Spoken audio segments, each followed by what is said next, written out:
스스로 생각할 때 믿음이 어린아이와 같습니까? 아니면 장성한 자와 같습니까? 둘 다 괜찮습니다. 주님께서 이렇게 말씀하셨습니다. 마태복음 17장 20절 이르시되 너희 믿음이 작은 까닭이니라 진실로 너희에게 이르노니 만일 너희에게 믿음이 겨자씨 한 알만큼만 있어도 이 산을 명하여 여기서 저기라 옮겨지라 하면 옮겨질 것이요 또 너희가 못할 것이 없으리라.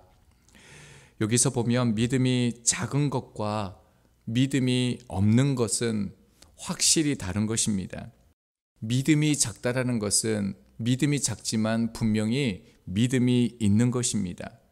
그러면서 주님은 겨자씨만큼이라도 믿음이 있는 것이 중요하다라고 말씀하셨습니다. 그것은 믿음의 본질은 크기가 아니라 생명력이기 때문입니다. 믿음은 생명력이 있기 때문에 반드시 자랍니다. 오늘 우리가 살펴볼 다윗도 그렇습니다. 다윗이 믿음의 사람이지만 다윗도 믿음이 자란 사람입니다. 다윗을 향해 내 마음에 맞는 사람이라 내 뜻을 다 이루겠다라고 하십니다. 그러나 다윗도 처음부터 믿음이 장성한 자는 아니었습니다. 다윗이라고 처음부터 성령 충만하고 항상 하나님을 찬양하고 말씀대로 산 사람이 아니었다라는 것입니다. 오늘 시편 34편 그 표제의 제목을 보면 다윗이 아비멜렉 앞에서 미친 척 하다가 쫓겨나서 지은 시라고 되어져 있습니다. 배경이 사무엘상 21장 10절에서부터 22장 2절의 내용입니다. 당시의 상황을 보면 다윗이 골리앗을 이겼습니다. 이후 다윗의 위상이 높아지게 되어집니다. 이로 인해서 사울이 다윗을 죽이려 하자 도망을 가게 되어집니다. 다윗은 분명히 사울을 위해서 싸웠고 승리를 주었는데 이런 일이 일어났을 때 내가 왜 이런 고통을 당해야 하나 그런 원망도 분명히 했을 것입니다.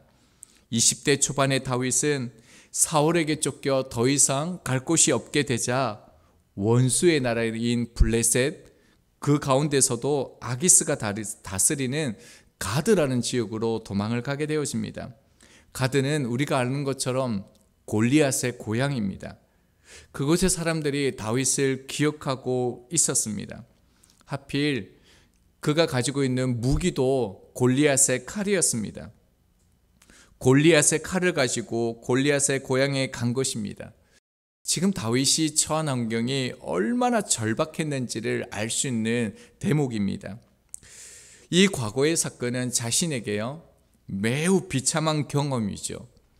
다시는 기억하고 싶지 않는 분명히 그 상황이었을 것입니다. 그런데 다윗은 놀랍게도 하나님을 항상 송축한다라고 말합니다. 1절 말씀입니다. 내가 여호와를 항상 송축하며 내 입술로 항상 주를 찬양하리이다. 다윗은 지금 한 문장 안에 항상이란 단어를 2번 쓰면서 강조하고 있습니다. 그런데 뜻이 다릅니다. 먼저의 항상은요 모든 상황, 모든 때에 하나님을 송축한다는 겁니다. 이것은 좋을 때만, 감사할 때만, 내가 또한 슬플 때나 괴로울 때 느낌이나 감정의 지배를 받지 않고요 모든 상황 속에서 하나님을 찬송하겠다라는 그런 뜻입니다. 그리고 이 두 번째 타미르라는 항상은요 연속, 계속해서라는 뜻을 가지고 있습니다. 그러니까 지금뿐만 아니라 앞으로 시련이 온다 할지라도 지금 이런 것과 같은 똑같은 상황이 올지라도요 그런 시련과 고통이 올지라도 하나님을 찬송하는 것을 멈추지 않겠다라는 선언이고 결심입니다. 그래서 다윗은 2절에서 어떻게 고백합니까? 하나님을 자랑하게 됩니다. 하나님이 행하신 일들을 높입니다. 그러면서 3절을 이렇게 고백합니다. 나와 함께 여호와를 광대하시다 하며 함께 그의 이름을 높이세. 하나님의 광대하심을 인정하고 있습니다. 공개적으로 지금 선포하고 있습니다.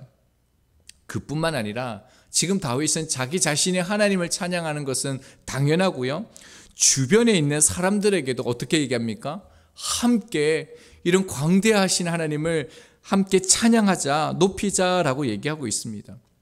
그런데 이 주변에 있는 사람들이 누구입니까? 후에요, 아기스 왕에게서 살아서 아둘람 굴로 도망가게 되어집니다. 그때 모여든 사람이 여기에 함께하는 그의 사람들인데요, 사무엘상 22장 2절은 그들에 대해서 이렇게 말합니다. 환난 당한 모든 자와 빚진 모든 자와 마음이 원통한 자가 다 그에게로 모였고 그는 그들의 우두머리가 되었는데 그와 함께한 자가 400명 가량이었더라. 지금 이들을 보면요, 환난 당한 자입니다. 빚진 자들입니다. 마음이 원통한 자들입니다. 이들의 환경과 상황이 달라진 것도 아닙니다. 똑같습니다. 도망자였고 생명의 위험을 가지고 있습니다. 그런데 이들이 어떻게 찬양할 수 있습니까?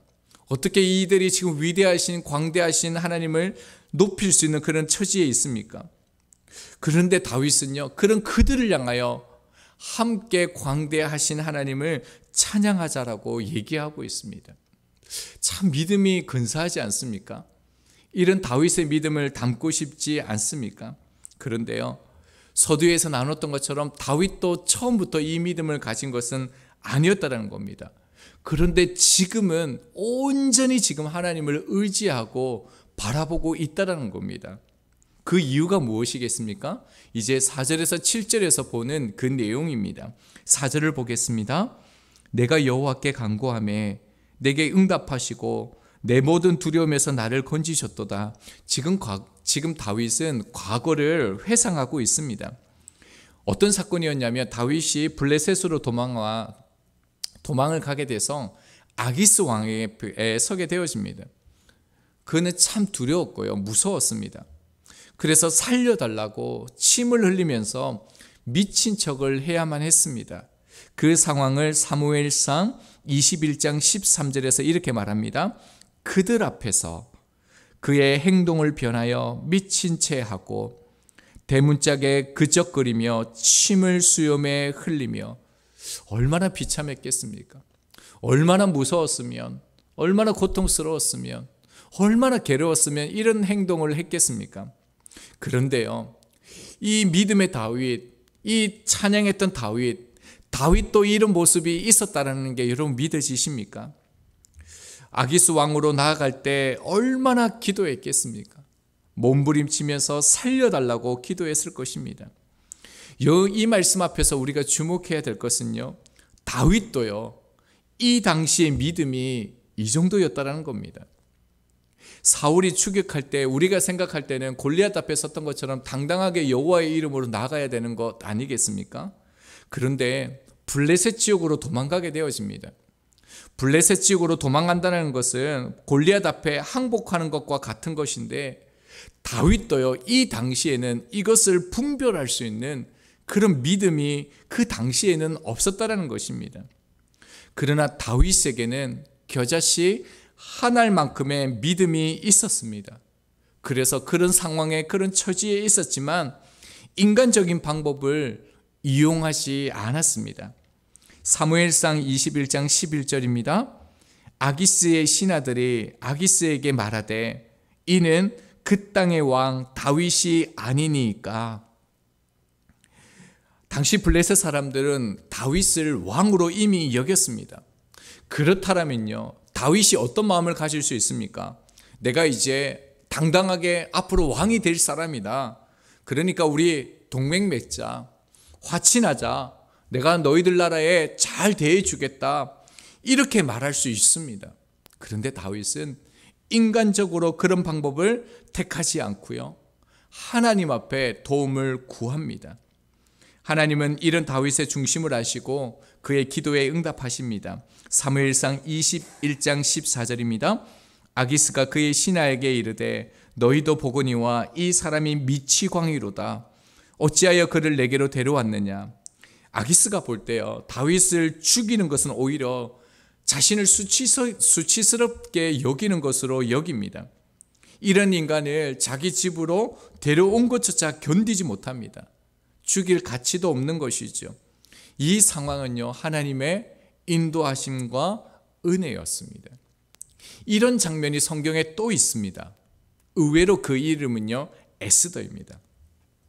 아수르 왕이 신하 중에서 하만을 가장 높입니다. 모든 신하들로 하여금 절하게 하는데 모르드게가 절하지 않습니다. 하만이 붕괴해서 모르드게뿐만 아니라 유다의 백성들을 다 죽이려고 하게 되어집니다. 유다 백성들이 다 죽게 되자 에스더가 왕 앞에 나가기 전 유다의 모든 백성들을 모으고 금식하면서 밤새 밤낮 3일을 먹지 말고 함께 기도하자고 합니다. 뿐만 아니라 에스더도 시녀와 함께 금식한 후에 왕의 규례를 어기고 왕 앞에 나가게 됩니다. 에스더 5장 3절입니다. 왕이 이르되 왕후 에스더여 그대의 소원이 무엇이며 내가 요구가 무엇이냐 나라의 절반이라도 그대에게 주겠노라. 죽으면 죽겠다라고 이 믿음을 가지고 나아갔을 때 하나님께서 응답해 주셨고요. 유다의 백성들의 목숨을 살리게 됩니다. 그러나 에스더도 처음부터 이런 믿음, 죽으면 죽으리라는 믿음을 가졌던 것이 아닙니다. 그도요 두려웠습니다. 주저했었고요. 망설임과 불안이 있었습니다.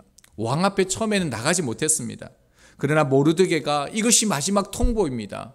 그렇게 얘기했을 때 혼자 견뎌낼 수 없었기 때문에 함께 기도해달라고, 그리고 함께 기도하면서 나아갔던 것입니다. 여기서 우리는 작은 믿음의 기도에 응답해 주신다는 것에 우리가 주목해야 됩니다. 사실은요, 기도의 응답보다 더 중요한 게 있습니다. 기도의 응답을 통해서 하나님이 나와 함께 하시는구나, 이 하나님의 실제를 경험하게 되어지는 것이죠. 그렇다면 그 다음에 어떤 일이 일어나겠습니까? 5절 말씀입니다. 그들이 주를 앙망하고 광채를 내었으니 그들의 얼굴은 부끄럽지 아니하리로다. 아둘람굴의 사람인 것을 우리가 나눴습니다. 그런데 어떻게 그들의 얼굴에 광채가 날 수 있습니까? 평강이 넘칠 수 있습니까? 하나님을 강조하는 수동태를 써서요, 광채를 내었으니입니다. 하나님이 그들 가운데 평강으로 인도해 주셨다는 것입니다. 하나님의 살아계심을 그들이 실제를 경험하니까 평강 가운데 거했다는 겁니다. 이런 사람이 또 있죠. 스데반이 그렇습니다. 그 얼굴이 천사의 얼굴과 같다라고 얘기하고 있습니다. 6절 말씀도 같이 보겠습니다. 이 공고한 자가 부르짖음에 여호와께서 들으시고 그의 모든 환난에서 구원하셨도다. 지금 다윗은 다시요, 과거의 경험을 지금 말하면서 자신을 공고한 자다라고 얘기하고 있습니다. 침을 질질 흘리면서 미치광이 흉내를 내면서 블레셋 앞에 나갔던 그의 모습 얼마나 부끄럽겠습니까? 그런데 이런 숨기고 싶은 과거라도요, 다윗은 뭐라고 얘기합니까? 내가 공고한 자였다, 이런 믿음이 없는 자였다. 그러나 이 작은 믿음에도 하나님을 의지하고 기도했을 때 하나님께서 응답해 주셨고 구원해 주셨고 하나님을 경험하는 그 은혜를 주셨다라고 지금 고백하고 있는 것입니다. 우리 안에도 동일하게 이런 모습들이 있습니다. 세상 살면서 하나님을 안 믿는 것처럼 살았는데, 또는 탕자처럼 아버지 곁을 떠나 허랑방탕한 삶을 살았는데 하나님께서 내 기도에 응답하실까? 나를 만나 주실까? 내게 은혜를 주실까? 그런 생각이 들 때가 있습니다. 집 나간 아들이 모든 것을 잃고 죽음을 앞둔 상황에서 이렇게 말합니다. 누가복음 15장 18절 19절입니다. 내가 일어나 아버지께로 가서 이르기를 아버지, 내가 하늘과 아버지께 죄를 지었사오니 지금부터는 아버지의 아들이라 일컬음을 감당하지 못하겠나이다. 나를 품꾼의 하나로 보소서 하리라. 이런 마음으로 나아갑니다. 이런 작은 믿음으로 나아갑니다. 그 다음 장면은 어떤 것인지 우리 잘 알고 있죠. 15장 20절은 이렇게 말합니다.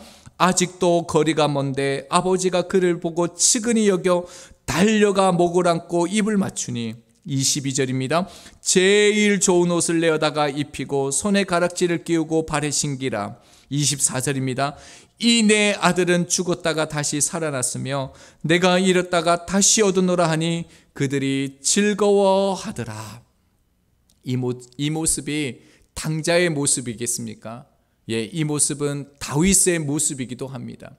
뿐만 아니라 저희들의 모습이기도 합니다. 하나님은 우리의 믿음을 키우는 일을 하십니다. 그래서 8절은 이렇게 얘기합니다. 너희는 여호와의 선하심을 맛보아 알지어다. 그에게 피하는 자는 복이 있도다. 하나님의 선하심을 맛보는데 그에게 피하는 자라고 얘기하고 있습니다. 이 말은 무엇이 전제됩니까? 고난이 전제됩니다. 고난이 있으면 너희들이 고난이 있을 때, 시련이 있을 때 여호와께 피하라. 그렇게 하면 그때 여호와의 그 선하심을 맛보게 되어진다는 겁니다.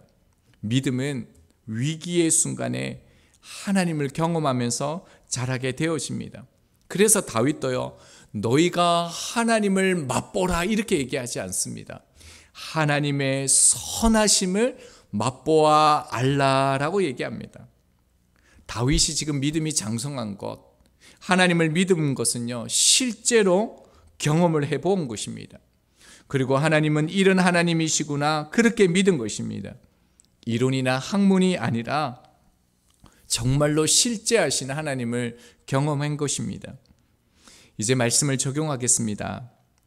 다윗은 이제 자신의 지혜나 수단을 의지하지 않을 뿐만 아니라요, 사울이나 그 어떤 대상도 이제 두려워하지 않습니다. 이후의 삶을 보면 다윗은요, 오직 하나님을 경외함으로 하나님만을 두려워하는 삶을 살게 됩니다. 7절입니다. 여호와의 천사가 주를 경외하는 자를 둘러 진치고 그들을 건지시는도다. 하나님은 당신을 경외하는 자를 천사를 통해서 보호하고 건지십니다. 이와 동일한 장면이 떠올리시죠. 열왕기하 6장을 보면 아람 왕이 엘리사를 죽이려고 군대를 보내 도단상을 에워지게 됩니다. 사환이 이를 보고 두려워하여 절망할 때 엘리사가요, 우리와 함께한 자가 그들이 함께한 자보다 많다라고 얘기하면서 사환의 눈을 열어 불말과 불병거가 산에 가득한 것을 보게 합니다. 하나님의 사자들이 하나님을 경외하는 엘리사를 둘러 진치고 있었던 것입니다. 사환은 하나님을 두려워하지 않고요, 아람 군대를 두려워한 것입니다. 문제를 보아도 하나님 안에서 보아야 합니다. 그래야 정확합니다. 그렇게 되어지면요, 상황을 두려워하는 것이 아니라 하나님을 두려워합니다. 하나님의 영광을 두려워하게 되어지면 우리 가운데 있는 두려움은 아무것도 아닙니다. 얼마든지 이길 수 있습니다. 우리가 가지고 있는 믿음에 어떻게 생명력을 더할 수 있습니까? 다윗이 믿음이 장성한 자가 될 수 있었던 것은 오직 하나입니다. 하나님을 다시 바라보았기 때문입니다. 어떤 형편에 있든지 내가 예수를 다시 바라보면 말씀을 주십니다. 그리고 그 말씀 그대로 살면 반드시 하나님은 말씀대로 역사하시고 우리의 믿음을 더욱 자라게 해 주십니다. 그러므로 이전에 바라본 주님이 아니라요, 오늘 그 주님을 다시 바라봄으로 이제 시편 34편이 다윗의 시편이 아니라 저희들의 시편이 되기를 소망합니다.